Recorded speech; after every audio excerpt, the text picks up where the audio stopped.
कल हमने आपके साथ ड्रेनेज सिस्टम के अंतर्गत सरफेस ड्रेनेज में फील्ड डिचेस के बारे में डिस्कस किया था और उसमें हमने आपको तरीके बताए थे कौन कौन से मेथड्स हैं, जैसे कि temporary drains, cutout drains, permanent drains, और परमानेंट ड्रेन्स में फिर आपको बताया था रैंडम ड्रेन्स, बेडिंग ड्रेन्स। इतना आपको हमने कल बताया था। आज हम आपको परमानेंट ड्रेन में बताएंगे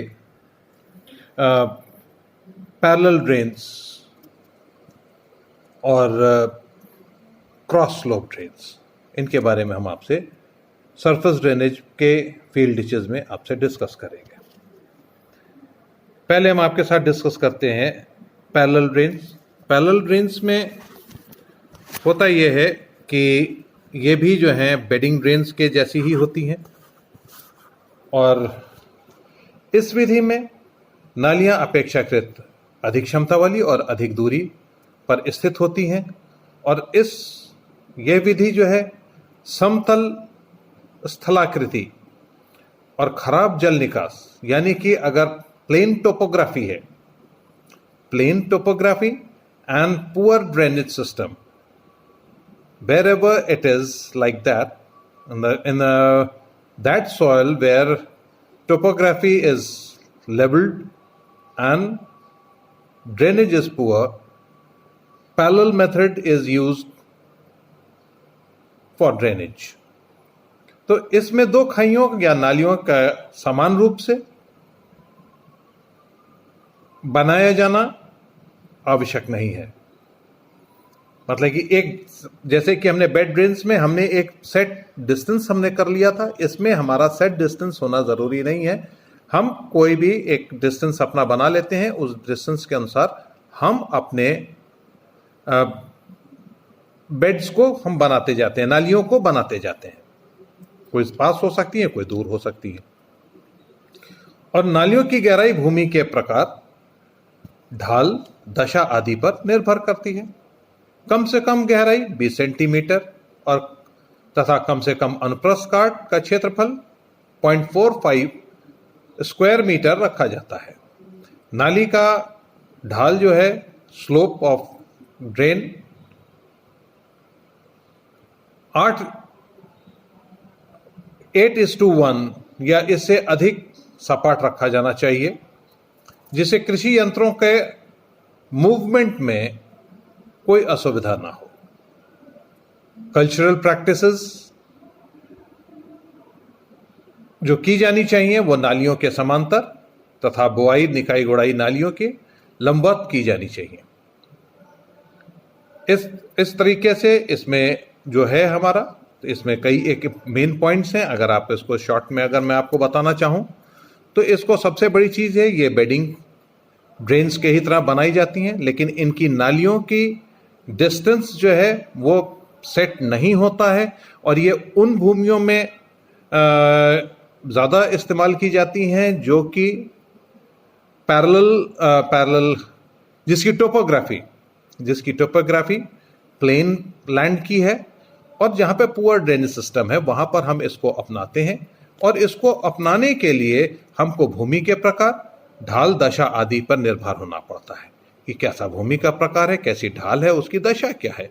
और इसके अंदर कम से कम 20 सेंटीमीटर गहराई की नालियां होनी चाहिए और अगर हम उसका अनुप्रस्थ काट करते 0.45 स्क्वायर मीटर उसका क्रॉस सेक्शनल एरिया होना चाहिए। और इसकी ढाल जो है 8:1 इतनी फ्लैट रखी जाती है ताकि हम जितने भी इक्विपमेंट्स हैं उनको ले जाने में हमें कोई तकलीफ ना हो। उसके बाद आता है क्रॉस स्लोप कैनाल और ड्रेन्स। इसमें जल निकास नालियां जो हैं ढाल के विपरीत दिशा में बनाई जाती हैं। ढालू भूमियों में पानी की निकासी इन्हीं नालियों के माध्यम से की जाती है, यानी कि ढाल के विपरीत नालियां बनाई जाएं। ज्यादा ढालू हैं तो ढाल के विपरीत नालियां बना करके हम इसके द्वारा जल निकास करते हैं। जितनी भी ढालू भूमियां हैं उसमें हम क्रॉस सेक्शनल और क्रॉस स्लोप ड्रेन्स के थ्रू ही हम ड्रेनेज का काम करते हैं। आज आपका ये खत्म हुआ सरफेस ड्रेनेज। अब हम आपके साथ शुरू करने जाते हैं अंडरग्राउंड ड्रेनेज। इसमें भूमिगत जल निकास के अंतर्गत भूमि के अंदर नालियां बना करके किया जाता है और ये भूमिगत जल निकास कहलाता है। जल निकास के लिए सहायक व मुख्य नालियां भूमि के अंदर 0.9 मीटर से 1.8 मीटर की डेप्थ के ऊपर तैयार की जाती हैं। इन नालियों का मुख्य उद्देश्य जल निकास के साथ साथ भूमि के जल स्तर का नीचा करना भी होता है और इसकी कई एक विधियां होती हैं, यानी कि 0.9 से 1.8 मीटर की डेप्थ के ऊपर जो हम नालियां बनाते हैं to drain out the water inside the soil from the inside the soil which is known as underground drainage. वो उसका दो पर्पज है कि हम वाटर ड्रेनेज के साथ साथ हम उसके अंदर के जमीन के अंदर का जो वाटर टेबल है उसको भी हम धीरे धीरे कम कर सकें। तो मेन हमारा purpose underground surface underground drainage का ये है। इसमें कई एक है, जिसमें से कि एक आपका है टाइल ड्रेन्स। पहला है टाइल ड्रेन्स और भूमिगत जल निकास के लिए आमतौर पर टाइल ड्रेन्स नालियों का प्रयोग किया जाता है। इन जल निकास नालियों का निर्माण पक्की मृतिका अथवा कंक्रीट की 30 सेंटीमीटर लंबी और 10 सेंटीमीटर से 15 सेंटीमीटर डायमीटर वाली हाफ सर्कुलर टाइल्स को बनाया जाता है और उसको इन खपरेलों को सब सॉइल में 75 से 125 सेंटीमीटर की गहराई पर खोदी गई खाइयों में खेत के ऊपर बिछाकर मिट्टी से ढक देते हैं। इस तरीके से जो हम करते हैं तो हम अपना एक फिक्स हमारा वो है कि हमारी टाइल्स कैसी होनी चाहिए, कितनी गहराई पर होनी चाहिए और उसके बाद इन पानी दो टाइल्सों के बीच की दरारों से प्रवेश करता है और ये एग्जिट की तरफ फ्रीली फ्लो करता है और टाइल्स में एक ढाल दिया जाता है कि वो उस तरफ फ्रीली फ्लो करता जाए। टाइल्स जैसे दो टाइल्स लगाई गई, दो टाइल्स के बीच में गैप होता है, उसमें पानी उसमें से एंटर करता है और फ्रीली वो फ्लो कर जाए एग्जिट की तरफ, उसमें एक प्रॉपर ढाल दी जाती है। टाइल्स का मुख्य कार्य जल निकास नाली को स्थिरता प्रदान करना है। चिकनी मिट्टी में दो निकास नालियों के बीच की दूरी 25 मीटर और हल्की भूमियों में 50 मीटर रखी जाती है। खपरेल नालियों की गहराई और उनके अंतरण में एक संबंध पाया जाता है और एक समान पारगम्यता वाली भूमि में नाली की गहराई जितनी अधिक होगी, नालियों का अंतरण उतना ही अधिक रखा जाएगा।